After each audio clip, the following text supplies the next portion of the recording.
சின்ன தங்க குடம், தங்க காசு. நாம அது இருந்தால் என்ன செய்வோம்? இதை விட பெரிய சந்தர்ப்பம் உலகத்தில் எதுவும் இல்லை. அல்ஹம்துலில்லாஹ். தங்க குடம், தங்க காசு. ஆனால் இது என்ன வேலையை செய்யும் என்று நபிக்கு தெரியும். அதனால் யாக்கத்துலா உருளைகளை உலகார பாவியை நான் ஒன்று தொடவே மாட்டேன். எதை? தங்க குடத்தையும் தங்க காசையும்.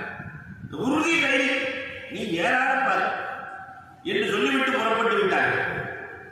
ஆனா நம்ம மாதிரி ஒரு ஆள் ஒரு 5 நிமிஷத்துக்கு முன்னாடி போனார். பார்த்தா தங்க குடம், தங்க காசு எப்படி இருக்கும்? அல்ஹம்துலில்லாஹ் பிடிக்காது. தூக்குறத இன்னொரு ஆள் பார்த்துட்டேன். நம்ம ஊர் பாஷையை சொல்றாங்க, மச்சான் பார்த்துட்டேன். நானும் பார்த்துட்டே எனக்கு பங்கு. சரி, நமக்கு பிரச்சனை. 2 பேரும் தங்க காசை பிரித்துக் கொள்ளலாம்.